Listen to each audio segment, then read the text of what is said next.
இந்த கடந்த 5 ஆண்டுகளாக அவர்களை அப்படியே டிராப் பண்ணிட்டாங்க. ஸோ 5 ஆண்டுகளாக அவர்கள் பட்ட வேதனை கொஞ்சம் நெஞ்சம் இல்லை. இந்த 5391 பேரும். ஏன்னா அவங்களுக்கு வேலை இருக்கா இல்லையானா அவங்களுக்கு அனௌன்ஸ்மெண்ட் ஆயிடுச்சு, நீங்க அனௌன்ஸ் பண்ணிட்டீங்க, கன்ஃபார்ம் பண்ணிட்டீங்க. வேலை இருக்கா இல்லையான்னு தெரியல, கூப்பிடுவாங்களா இல்லையான்னு தெரியல, பார்க்காத மினிஸ்டர் இல்லை. ஏன்னா 3 மினிஸ்டர் மாட்டாங்க கடந்த 5 வருஷத்துல.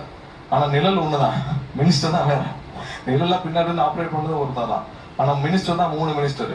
ஆனா பார்க்காத மினிஸ்டர் இல்ல, பார்க்காத சிஎம் இல்ல, எல்லாரையும் பார்த்தாச்சு. சிஎம் அவர் மாப்பிள்ள பையன், மாப்பிள்ள ஃப்ரெண்ட்ஸ், பையன் ஃப்ரெண்ட்ஸ் எல்லாரையும் பார்த்திருக்காங்க. அவங்களுக்கு வழியே இல்லை.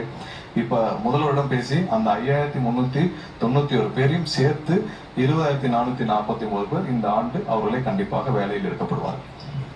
ஸோ இதற்கும் முதல்வரிடம் ஒப்புதல் வாங்கிவிட்டது. அது பினான்சியல் அப்ரூவல் இருக்கு, ஏன்னா ஏற்கனவே அனௌன்ஸ் பண்ணனால. ஸோ இதையும் சேர்த்து 20,000 பேர் இந்த ஆண்டுகளுக்குள்ள 449 பேர் வந்து கண்டிப்பாக வேலையில் அமர்த்தப்படுவார்கள். ஏன்னா இது ரொம்ப முக்கியம். ஸோ சப்சிக்வெண்ட் அடுத்தடுத்த ஆண்டுகள்ல இதெல்லாம் முடிச்சுட்டு இவங்களெல்லாம் பணியில் அமர்த்தி இவங்களுக்கு போதுமான ட்ரைனிங் கொடுத்துட்டு அடுத்தடுத்து சப்சிக்வெண்ட் ஆண்டுகள். ஏன்னா இப்போ நம்ம அடுத்த ஒரு முக்கியமான விஷயம் என்ன பண்ணிருக்கோம்னா, எல்லா இடத்துலயும் ஒப்பந்த தொழிலாளர் இருக்காங்க. எவ்வளவு பேர் இருக்காங்கன்ற ரெக்கார்டே கிடையாது. மொத்தமாக எவ்வளவு பேர் இருக்காங்க? ஒவ்வொரு நாளும் என்னிடம் வர்றவங்க பாத்தீங்கன்னா ஒப்பந்த தொழிலாளர் 15 வருஷம் இருக்கேன், 20 வருஷம் இருக்கேன்.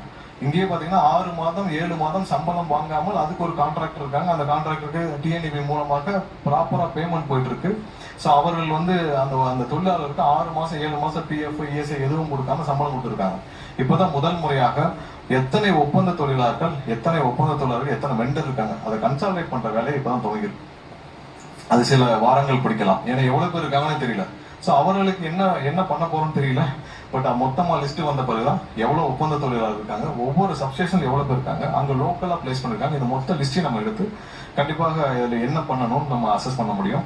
ஸோ அந்த ஒப்பந்த தொழிலாளரை தவிர்த்து விட்டு இப்ப நம்ம டிஎன்இபில நேரடியாக எடுக்க போறது அந்த 20,449 பிளஸ் அதுல இன்க்ளூடிங் அந்த கேங் பண்ட், விடுபட்ட அந்த கேங் பண்ட் இருக்காங்களா, 2021ஆம் ஆண்டிலிருந்து 5 வருஷமாக கஷ்டப்பட்டு வர அந்த கேங் பண்டுக்கு கண்டிப்பாக இந்த ஆண்டு நம்ம முடிச்சு சீக்கிரம் பைனான்சியல் அப்ரூவல் வாங்கி கொடுத்துருவோம். நம்ம யாரையும் பழி வாங்குறதும் இல்ல. கடைசியில வந்து 2 அரசும் அவங்களோட ஈகோல நீ வாங்கிட்டு போட்ட நான் வாங்கிட்டு போட்டேன்னு சொல்லி 2 பேரும் விட்டு அந்த 5397 பேருக்கு கண்டிப்பாக இந்த அரசு ஒரு வழி கொடுக்கும்ன்றதை சொல்லிடும்.